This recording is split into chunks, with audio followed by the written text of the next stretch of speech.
Достар, енді біздер Каспий доставканы қосуды қарап жағатын боламыз. Мысалға, арендаға алған аккаунтымыз, может быть, ол Каспий доставка қосылмаған болуы мүмкін. Соны да бір тексеріп алып, өзіміздің Каспий доставканы қосамыз, немесе бізге клиент берген складтың Каспий доставкасын қосамыз. Каспий доставка не жалпы?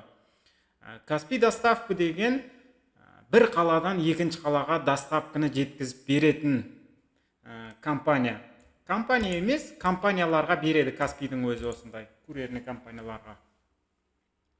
Мына жерден полный не нәрселерді алып барады, танысып шығуларыңызға болады. Мына жерде қандай упаковка жасау керек, бәрі көрсетілген болады мына жерде.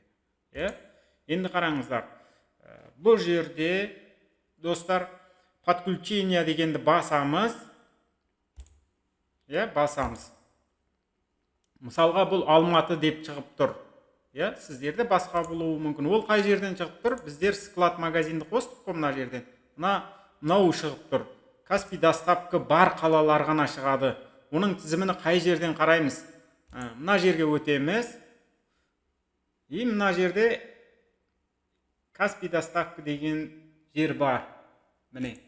Каспий доставканың қазір географиясына қарайтын болсақ, Ақтауда бар, Ақтөбеде бар, Алматыда бар. Мынау Каспий доставка жіберетін қалалар. Каспий доставканың склады бар, принимать етіп алатын.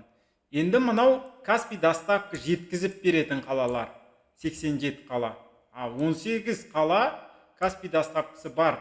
Оның ішінде бір-екі қала қазақстандық емес. Мынау Москвада да бар, білесіздер. Каспий қазіргі уақытта Москва арқалыда сатуға, московский, российский продавецтерді кіріп жатыр. Каспийға, біздер танысып шыққаннан кейін бағаларында көріп шығуымызға болады мына жерден. Мына жерден ол не бағалары көрсетіп тұр. Қосамыз. Подключитті басамыз. Алматы. Екінші склад біздердің Каспий доставкаға қосылады. Сам привез дегенді өзгерте алмаймыз. Өйткені бұл біздер новый болғандықтан әлі өзіміз Каспий доставканың складына дейін жеткізіп беретін боламыз. Мысалға, сіздің арендаға алған адамның өзі складқа дейін жеткізіп береді. Немесе сіздің жеткізу қызметіңіз бар болса, біреулер арқылы жеткізіп бересіз бе? Онда өзіңіз жеткізіп бересіз, бәрібір клиентке айтасыз, біз жеткізіп береміз, біз оның үшін сізден ақша аламыз деген сияқты қызметтеріңізді түсіндіріп өтесіз.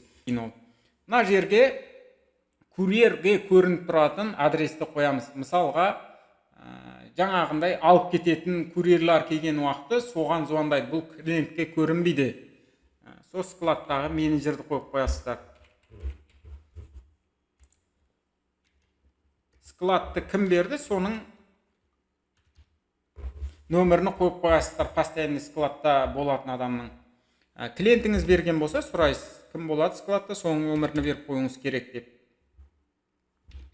Мен өзімнің аккаунт менеджерімдікін қойып қоям. 1.7-ні алып тастаймыз мына жерде, сохранитті басамыз. Болды, Каспий доставка қосылды. Каспий доставка қосылды. Жалпы осылай етіп Каспий доставканы қосатын боламыз. Каспий доставка қосылмаса, басқа қаладағы адамдар тауарларды көре алмайтын болады. Соған мән беріңіздер. Жақсы, түсінікті болды деген үміттемін.